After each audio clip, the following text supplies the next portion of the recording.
Hai guys, kali ini Mince mau mengulas ringkasan cerita sinetron Cinta di Dalam Perjodohan episode 55. Namun seperti biasa, sebelum Mince mulai ceritanya, klik dulu tombol like, share, subscribe dan lonceng notifikasinya. Biar kalian Mince doain selalu banyak duit, gak medit, gak genit, gak jelit dan gak pernah kecipirit. Amin. Sudah kan? Baiklah kalau sudah. Mince mulai ceritanya. Di episode kali ini diceritakan jika Naila sudah duduk di hadapan polisi yang meminta keterangan soal kecelakaan yang menewaskan mamahnya Naila dan Adrianto. Polisi lalu bilang saudara Azka sudah mengaku dan menyerahkan diri dan menunjukkan tatonya kepada penyidik.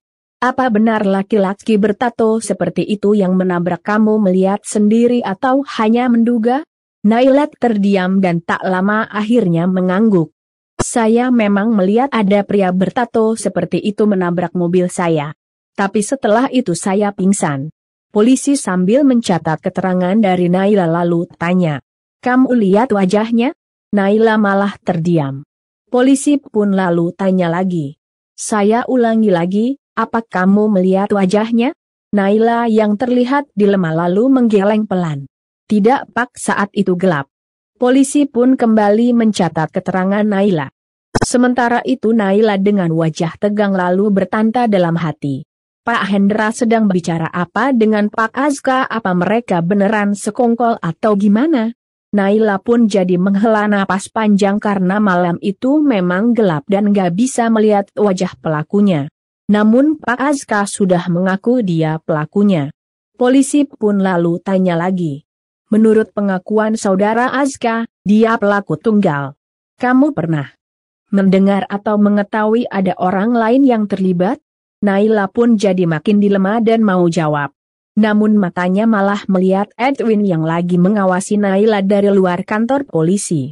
Polisi pun lalu mengikuti arah pandang Naila. Edwin pun jadi terkesiap langsung menatap ke arah lain sambil pura-pura tidak melihat ke arah ruang pemeriksa. Polisi pun lalu kembali menatap Naila. Kamu belum jawab pertanyaan tadi, saya ulangi ya. Apa kamu mengetahui ada yang terlibat dari kasus ini? Selain saudara Azka? Naila jadi bingung dan kembali bertanya dalam hati. Aku harus jawab apa? Apa aku ungkap tentang Pak Hendra? Tapi buktinya apa? HP Edwin udah nggak ada lagi di tanganku. Kalau aku jawab, Gio akan bahaya. Naila pun jadi gelisah. Sementara itu Hendra yang lagi bersama Azka di ruang jenguk tahanan jadi geleng-geleng kepala sambil tersenyum sinis. Luar biasa, kamu cari care agar bisa ditahan, dan ide membuat onar di kantor polisi sangat nekat.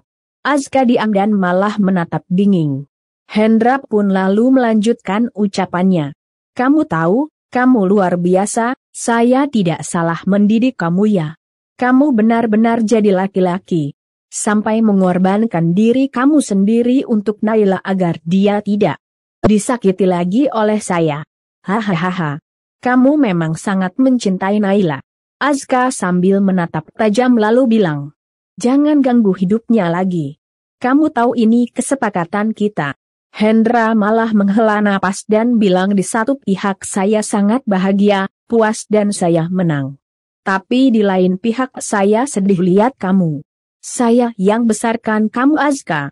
Dulu hidup kamu dihancurkan perempuan, yaitu mama kamu sendiri. Dan sekarang, kamu hancurkan hidup kamu sendiri demi perempuan. Azka pun jadi kesal dan jawab. Sudah, cukup. Namun Hendra sambil gelengkan kepala malah mengejek Azka. Pahit sekali hidup kamu. Kamu selalu dihancurkan oleh perempuan. Karena itu saya sejak dulu tidak pernah kenalkan kamu dengan cinta, kasih sayang dan perasaan. Kamu lihat kan akibatnya? Kita yang hancur. Azka pun jadi terdiam, pedih mendengarnya. Sementara itu Hendra lalu mendekatkan wajahnya ke telinga Azka sambil bilang saya akan terus pantau semuanya, sampai kapanpun sekali saja mendengar nama saya terseret kasus Adrianto perempuan yang kamu cintai ini akan menyusul mamanya. Azka pun kaget dan jadi cemas. Sementara Hendra sambil tersenyum licik lalu berdiri dan kemudian pergi. Azka pun langsung menatap kepergian Hendra dengan tatapan penuh kebencian. Di tempat lainnya, Renara duduk ditemani Cemara. Tak lama Wilona muncul bawa segelas teh hangat. Wilona tampak suntuk kepaksa banget. Renata pun jadi bete dan langsung berkata ketus. Bisa lebih cepat. Masih muda tapi lamban. Jadi perempuan harus gesit. Kelihatan kamu pasti anak manja. Wilona pun jadi jengkel dan langsung letakkan gelas di meja depan. Renata dengan keras. Teh sampai tumpah ke meja. Renata pun jadi kesal. Sementara itu Wilona lalu menatap tajam Renata sambil bilang, buruan minum. Namun Renata nggak mau minum dan malah menatap Wilona dengan geram. Sementara itu Cemara lalu condongkan tubuhnya ke Renata dan berusaha membujuk Renata. Gio pasti sedang menderita. Hendra nggak main-main kalau nyiksa orang. Tolong, kamu pasti tahu. Di mana bisa menemukan Gio? Belum sempat Renata jawab, Wilona langsung ngomong ke Cemara. Tante yakin minta tolong dia? Tante lupa, dia aja nggak bisa nemuin kakaknya yang hilang itu. Gimana sekarang mau menyelamatkan Gio? Renata pun jadi makin geram dan langsung berdiri sambil menatap tajam Wilona. Sementara itu Naila yang sudah memberikan informasi ke polisi lalu menemui Hendra dan Edwin yang sudah menunggunya di luar kantor polisi. Hendra lalu tanya, polisi nanya apa saja? Naila jawab, banyak, seputar apa yang saya lihat pas kecelakaan. Tapi Pak Hendra tenang aja, saya nggak nyebut nama Bapak atau Edwin. Edwin pun jadi lega dan puas. Sementara itu Hendra malah menatap Naila dengan tatapan penuh selidik. Naila pun jadi cemas dan bilang, saya sudah kasih keterangan sesuai mau Pak Hendra. Sekarang tolong lepaskan Gio, itu perjanjiannya Pak. Hendra jawab, soal Gio nanti saya urus. Hendra dan Edwin pun lalu mau pergi. Namun Naila buru-buru menahannya. Tunggu. Saya masih ingin tahu soal voice note yang Pak Hendra kirim ke Edwin. Kenapa di situ disebut soal foto Om Adrianto? Pak Hendra terlibat? Hendra kaget dan jadi geram mendengar pertanyaan Naila. Sementara itu Cemara yang melihat Renata marah ke Wilona jadi cemas dan langsung berusaha menenangkannya. Renata, nggak usah dengerin omongan Wilona ya. Renata tidak menghiraukan ucapan Cemara dan malah terus menatap tajam Wilona. Mulut kamu itu nggak pernah belajar etika. Kamu menghina saya. Wilona sambil tersenyum sinis lalu jawab. Emang kenyataannya kayak gitu, mana kakak kamu masih nggak ketemukan, jadi bener dong ucapan saya. Cemara pun jadi makin cemas. Sudah. Wilona, diam. Wilona pun akhirnya diam. Sementara itu Renata lalu menatap Cemara sambil bilang, tadinya aku kesini memang tujuanku mau bantu kamu soal Gio, tapi perempuan bermulut tajam ini bikin aku berpikir ulang. Renata pun lalu pergi. Namun Cemara buru-buru menahannya sambil bilang, tolong bantu aku, Renata. Renata pun jadi terdiam. Sementara itu Cemara lalu melanjutkan ucapannya, aku tahu kamu pasti bisa cari tahu di mana anakku sekarang ini disembunyikan. Hendra tolong aku ya. Renata jadi mikir. Cemara menatap penuh harap. Tak lama Renata pun jawab. Oke, aku akan tolong kamu. Tamata lega. Sementara Renata lalu melanjutkan ucapannya. Tapi kita barter, kamu cari tahu di mana Azka taruh kakakku, aku akan berikan informasi di mana Gio berada.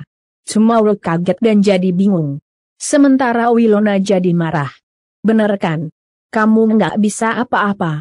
Menyelamatkan kakak kamu aja harus minta bantuan orang. Kalau memang niat bantu nggak perlu pakai syarat. Renata tidak menggubris ucapan Wilona. Sementara Cemara yang emang sangat mencemaskan Gio lalu bilang, Renata, ini Gio udah kelamaan di tangan Hendra. Gio nggak akan sanggup bertahan lebih lama kalau aku harus cari kakak kamu lebih dulu. Renata sambil menatap tajam malah jawab, Gio nggak akan nunggu lama kalau kamu geraknya cepet. Temukan kakakku, baru aku bantu kamu bebasin Gio dari Hendra. Renata pun lalu pergi. Cemara, terduduk lemas. Sementara Wilona jadi makin jengkel ke Renata. Di tempat lainnya, Edwin juga jadi gusar karena Naila malah bahas foto itu. Tapi Hendra dengan lihai menjelaskan ke Naila, Azka pelakunya, dia sudah ngakuin itu. Kenapa kamu masih nuduh saya terlibat? Azka pelaku tunggal. Saya dengar dari polisi begitu pengakuannya. Naila jawab. Tapi foto Om Adrianto itu bukti kejahatan. Pak Hendra tahu soal foto, Azka juga tahu. Jadi siapa sebenarnya yang terlibat? Apa kalian semua terlibat? Edwin pun jadi kesal. Lo jangan seenaknya ngomong tanpa dipikir. Dulu nuduh kita terlibat, buktinya apa? Naila yang emang tidak punya bukti jadi menunduk bingung. Sementara Hendra lalu bilang, Naila, gimana pun Azka adalah anak angkatku.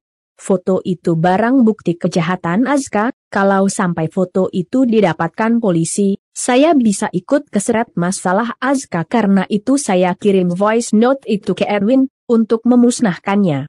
Karena sebelum saya kirim voice note, Azka menemui saya, mengancam saya. Naila kaget dan jadi heran. Mengancam Pak Hendra. Hendra mengangguk sambil bilang, di sini korbannya itu saya, Naila. Azka dendam pada saya karena saya berhubungan dengan ibunya. Azka nggak pernah bisa terima itu. Dia ancam saya, akan membuat saya jadi tertuduh atas kecelakaan Adrianto dan mama kamu. Naila pun jadi mikir dan tanya. Tapi Azka kenapa baru sekarang? Ungkapin semuanya. Kenapa nggak sejak awal menyerahkan diri? Hendra yang tidak ingin ulah busuknya ketahuan Naila lalu jawab. Azka nggak pernah tahu rasanya kalah Naila.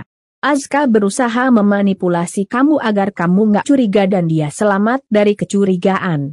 Dan saya yang dikorbankan oleh Azka biar orang menganggap saya jahat.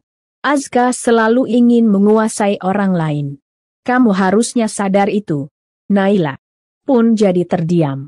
Sementara itu Hendra dan Edwin lalu pergi. Naila yang sudah terhasut sama kata-kata Hendra pun jadi gelisah dan makin marah sama Azka. Sementara itu Hendra yang sudah berada di dekat mobilnya langsung tersenyum sinis.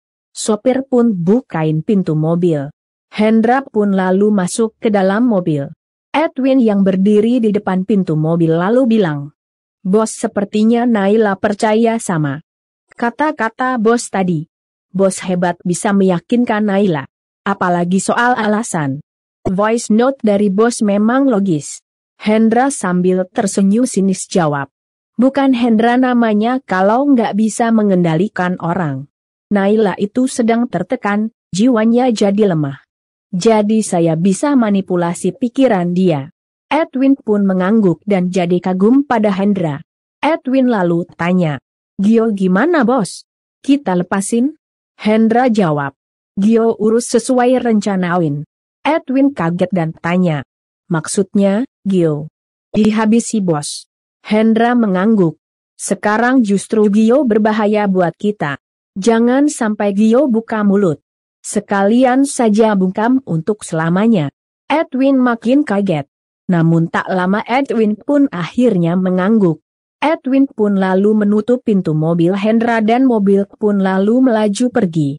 Sementara itu Gio yang masih berada di tempat penyekapan, jalan dengan langkah gontai dan sesekali hampir terjatuh. Namun Gio berusaha menguatkan diri. Aku harus selamat. Naila ngebutuhin aku. Aku harus selamat. Harus.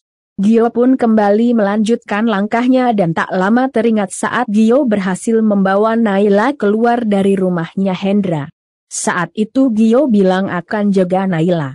Namun di saat yang sama, Gio yang sudah tidak kuat menahan sakit malah jadi limbung dan akhirnya tersungkur jatuh. Gio yang sebelumnya sudah mendapatkan siksaan dari anak buahnya Hendra benar-benar sudah nggak kuat lagi. Gio pun lalu kembali teringat saat-saat lagi bersama Naila. Gio pun tercekat dan kembali berusaha menguatkan diri untuk bangkit. Aku harus kuat, pasti bisa. Naila, tunggu aku. Aku akan jaga kamu. Aku akan selalu ada buat kamu. Tunggu aku. Gio dengan yang masih gontai lalu melanjutkan kembali langkahnya. Sementara Itu Naila yang ada di tempat lainnya lagi menunggu tukang ojol. Tak lama tukang ojol pun muncul dan berhenti depan Naila. "Mbak Naila Aryaseta?" Naila jawab. "Iya, Pak. Retro Cafe kan?" Tukang ojol mengangguk sambil memberikan helmnya ke Naila. Naila pun pakai helm dan mau naik ke boncengan. Namun saat itu Naila melihat Edwin masuk ke dalam taksi dan taksi pun melaju pergi. Naila pun jadi mengernyit. Dan bertanya dalam hati. Kok Edwin pergi sendiri? Bukannya tadi sama Pak Hendra? Mau kemana dia? Naila pun jadi curiga dan langsung bilang ke tukang ojol. "Pak, bisa nggak? Ini nggak jadi ke Retro." Tukang ojol jadi bingung. "Iya. Maksudnya Neng?" Naila lalu menunjuk taksi yang membawa Edwin tadi. "Ikutin itu aja. Nanti saya tambahin. Cepetan ya Pak. Jangan sampai ketinggalan." Tukang ojol pun mengangguk dan langsung memutar arah laju motornya, mengejar taksi yang dinaikin Edwin. Namun maaf ya guys, ringkasan cerita cinta di dalam perjodohan terpaksa Mince akhiri dulu sampai di sini. Kira-kira Edwin mau kemana ya? Terus kira-kira Gio berhasil meloloskan diri nggak ya? Mince tunggu jawabannya di kolom komentar. Dan buat yang baru gabung, sekali lagi Mince ingetin. Jangan lupa klik like, share, subscribe dan lonceng notifikasinya. Biar kalian Mince doain selalu banyak duit, nggak medit, nggak genit, nggak julid, nggak pernah kecipirik dan pastinya nggak akan ketinggalan update cerita sinetron cinta di dalam perjodohan. Bye.